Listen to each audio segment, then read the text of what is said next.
Après avoir vu ensemble les produits simples, nous allons désormais nous intéresser aux produits variables. Donc, un produit variable, c'est un produit qui a des attributs qui vont faire varier le prix de celui-ci. Par exemple, si vous achetez une paire de chaussures, eh bien vous constaterez que dans la plupart des boutiques en ligne, vous pouvez choisir votre taille, et selon la taille que vous allez choisir, eh bien le prix va varier. C'est typiquement l'exemple d'un produit variable. Donc la variation, en l'occurrence, sera la taille, la pointure de la chaussure. Il existe d'autres variations selon les produits, et y compris pour les services. On peut utiliser différentes variations.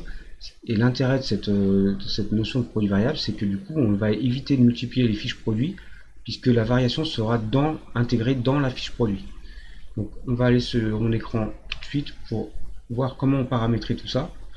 Avant toute chose, je voulais faire un petit rappel suite au tuto précédent qui concernait les produits simples par rapport aux catégories. Dans les produits simples, on avait vu qu'on pouvait rajouter des catégories directement depuis la fiche produit, mais il est important de pouvoir les faire aussi depuis catégorie, depuis cet onglet catégorie, car il y a plus de possibilités. Par exemple, la dernière fois, j'avais créé service, et puis j'avais créé conseil. Il était impossible de mettre conseil hiérarchiquement sous service, et donc on va le faire depuis cet onglet catégorie. Donc on va aller non pas dans service, mais dans conseil. On va cliquer sur modifier.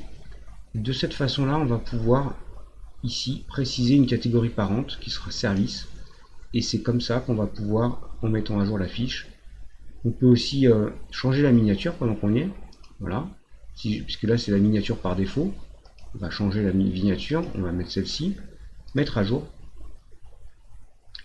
Et donc on aurait pu aussi mettre une description. Et donc maintenant je vais revenir dans ma liste de catégories, et vous allez pouvoir constater que le conseil est passé en sous-catégorie, donc avec une catégorie parente qui sera service. Donc dans les services, il y a du conseil, mais il y a peut-être de l'assistance, il y a peut-être du dépannage, il y a peut-être du déplacement. Et donc voilà comment on configure les sous-catégories. Ici, vous avez beaucoup de possibilités pour les gérer. Vous pouvez les modifier, bien sûr. Vous pouvez faire des tris peut-être par nombre d'articles. La catégorie qui a le plus d'articles actuellement, ce serait la catégorie ici 5 pour le corps. Si je clique sur ça, sur 5, je vais voir tous les produits qui sont dans la catégorie pour le corps. Effectivement, je retrouve bien 1, 2, 3, 4, 5 produits. Donc, ensuite, vous avez les étiquettes. Donc les étiquettes, ça se présente un peu comme les catégories. C'est juste que on les utilise pour pouvoir proposer plusieurs options de tri. Alors l'exemple que je prends souvent, c'est l'exemple des vêtements. Donc on peut avoir des différents types de vêtements, par exemple des vestes, des t-shirts, des pantalons, et puis des robes. Et en fait, dans ces catégories de produits, il se peut que certaines soient plus pour une saison ou une autre. Donc à ce moment-là, on va utiliser typiquement les étiquettes pour les 4 saisons, qui vont nous permettre de filtrer tous les vêtements de la catégorie hommes, par exemple, tous les vêtements hommes qui sont spécifiquement pour l'été. Ce qui va nous permettre d'avoir toutes les catégories, on va avoir un échantillon de produits issus de différentes catégories. Donc ça, c'est très important pour donner de la navigabilité à vos visiteurs et leur permettre de facilement naviguer dans vos produits, surtout si vous en avez beaucoup. Ensuite, nous avons les attributs. Les attributs, c'est très important pour justement les produits variables. Et ça, c'est justement l'objet de ce tuto. Donc on va s'y attarder un petit peu. D'ailleurs, on va créer un attribut. On va créer un attribut forfait, puisqu'on avait créé un service qui s'appelait conseil. Donc on va créer un forfait. Voilà. Donc on va laisser le tri comme ça. On va rien changer. On va juste rajouter l'attribut.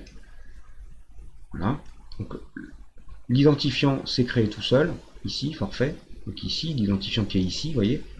Il a suffi de le mettre là et d'enregistrer. Il a repris le nom en tant qu'identifiant en enlevant la majuscule.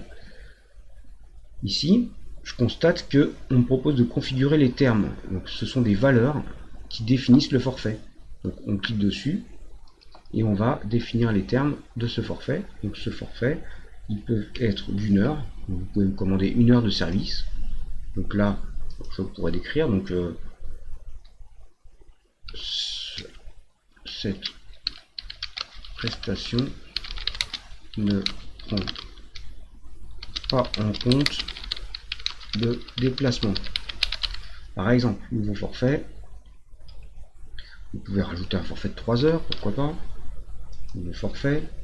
Et puis pourquoi pas un autre de 5 heures. Et donc vous allez pouvoir proposer à vos visiteurs de choisir votre prestation de conseil, mais avec des variations. Selon la durée, ils vont avoir peut-être un prix dégressif. Si vous prenez 5 heures de conseil, peut-être que ce sera moins cher qu'à l'unité. Pour que ces attributs puissent être repris dans les fiches produits, eh bien, il faut aller dans les fiches produits, évidemment. Donc on va voir comment on procède. On va donc reprendre la fiche conseil en naturopathie, qui est affichée ici. Je vous la remontre, hein, c'était un produit simple. On ne pouvait pas choisir la durée du conseil. D'ailleurs, c'était même pas indiqué, il aurait fallu pour bien faire que je mette 1 heure de conseil en naturopathie. Vous pouvez regarder la description, les avis. Ici, je vais la modifier et je vais la transformer en produit variable. Donc on peut en profiter pour retoucher un peu sa fiche, hein, peut-être améliorer la description ici, peut-être regarder, alors là au niveau de l'inventaire, non, puisque c'est un service. Si ça avait été un produit, on aurait effectivement pu mettre à jour le stock, donc déjà activer le stock, puis mettre une quantité, et éventuellement mettre des instructions par rapport aux alertes de stock pour voir comment ça se comporte, comment le commerce se comporte si le stock devient bas. Vous voyez, vis-à-vis du client, est-ce que le client sera informé ou pas s'il y a un stock faible, et puis pourquoi pas proposer des ventes à l'unité si c'est en quantité limitée, si vous n'avez pas beaucoup de stock. En l'occurrence, je vais désactiver le stock. Je vais aller dans expédition, pareil, ça on le configurera dans un prochain tuto. Les produits liés, je vous montrerai une autre fois également. On va pouvoir aller dans les attributs, puisque c'était l'objectif, et donc on va rajouter cet attribut qui s'appelle forfait. Voilà.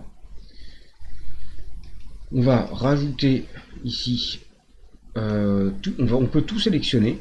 Donc ça c'est un gain de temps, ça permet de reprendre tout ce qui avait été paramétré dans les attributs ici. On peut tout sélectionner sauf un. Ici je l'ai enlevé, voilà. Si on s'est trompé, on peut le rajouter. Puis on peut même rajouter un nouveau forfait. Par exemple, je vais mettre un 8 heures. Et voilà, donc j'ai rajouté ici et ça se rajoute bien sûr ici. Ensuite, j'enregistre mes attributs. Voilà. Je vais même enregistrer ma fiche produit pour voir un peu ce que ça donne. Ici, là, je vais aller voir ma fiche. Donc j'actualise. Actualiser la fiche.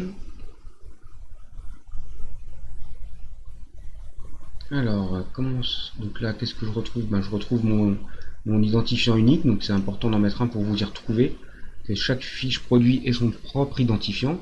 Je retrouve mes étiquettes, l'ajout à la wishlist, qu'il faudrait que je passe en français. En information complémentaire, qu'est-ce que j'ai? J'ai justement mes attributs qui sont repris pour information, puisque je ne peux pas les sélectionner, c'est pas dynamique. Pour les rendre dynamiques, il va falloir transformer cette fiche produit en fiche de produit variable. Je retourne sur ma fiche produit, je change le type de produit, voilà. Ensuite, je vais aller dans variation et je vais récupérer tous mes attributs pour les transformer en variation. C'est le fait de faire des variations qui fait évidemment le produit variable, mais pour ça il faut avoir créé des attributs. Je vais faire créer les variations pour tous les attributs, je clique sur le bouton ici, voilà, je confirme,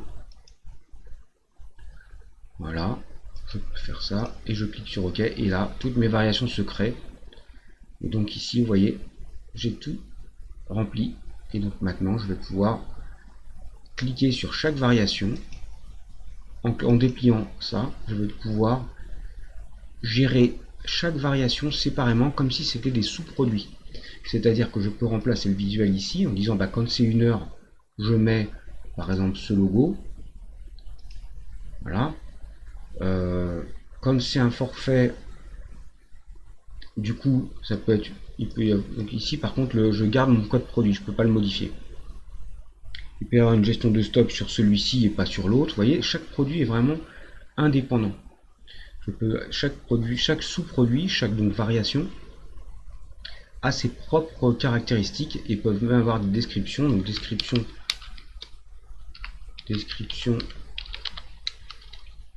conseil pour 1 heure de conseil, description pour 1 heure de conseil, voire des choses spécifiques pour chaque variation. Donc vous repliez ça, vous faites la même chose pour chaque variation. Donc là sur le forfait 3 heures, je reclique dessus sur ici, je vais dans mon visuel, je peux le remplacer par exemple par ça. Voilà. Pareil, je peux mettre des prix, donc je peux avoir un prix ici. Si c'est 3 heures, on peut le faire à 150 €. Mais comme il y a une promo, c'est 140 en ce moment. Alors que si j'étais en forfait 1 heure, peut-être que j'étais à 70 €. Vous voyez, je replie ça, je retourne ici, 140 €, je laisse comme ça, je mets pas de description, je vais sur le 5 heures maintenant. Je clique là-dessus, je mets un visuel pour le 5 heures. Voilà, on va partir sur ça. Voilà. Ensuite, lui, il va être pour 5 heures, on va le mettre à, je sais pas moi, 240 €. Notion. Alors évidemment, faites pas ça, mettez bien le prix régulier ici. Donc normalement c'est 250, mais là en ce moment c'est 230. Tarif promotionnel, tarif régulier, tarif habituel. Maintenant si je passe en 8 heures, pareil, je peux changer le visuel. Voilà, ici je vais mettre celui-ci. Voilà, et puis on va changer, on va passer à 340 € normalement, et là on est à 290. Par exemple, j'enregistre mes modifications. On va aller voir comment ça se présente maintenant. Voilà, donc on va actualiser ça. Alors, donc conseil en naturopathie. Alors, est-ce que j'ai bien... Oui, je suis bien en produit variable. Mettre à jour. Produit mis à jour, voir le produit.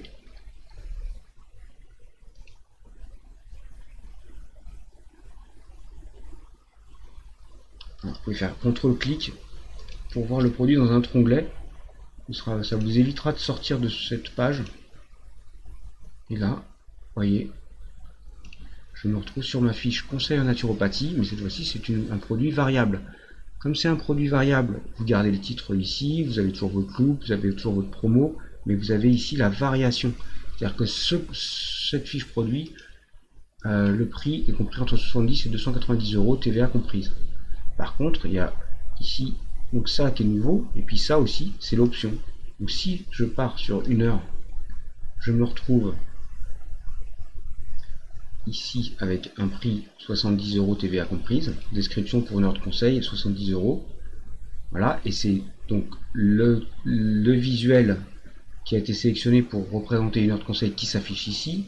Si je choisis 3 heures, c'est un autre visuel qui s'affiche, et un autre prix bien sûr, prix barré.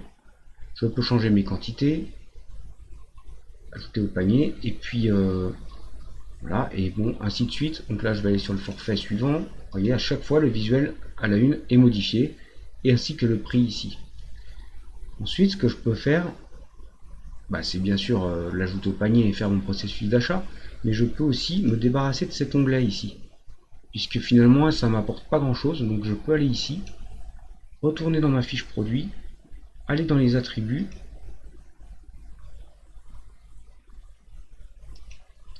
alors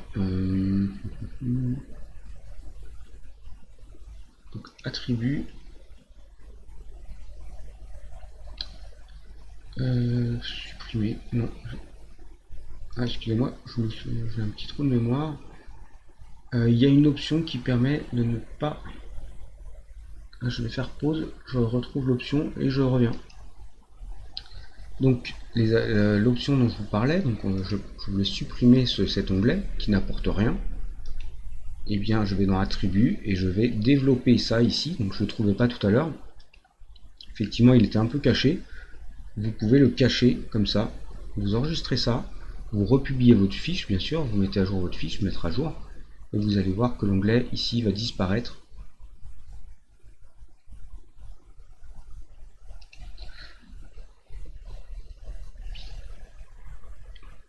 Voilà, donc vous avez vos deux onglets, et puis votre fiche de produit variable est configurée, et bien sûr dans votre gestion de stock vous pourrez facilement gérer vos demandes selon que c'est un produit, selon la variation qui a été choisie par le client.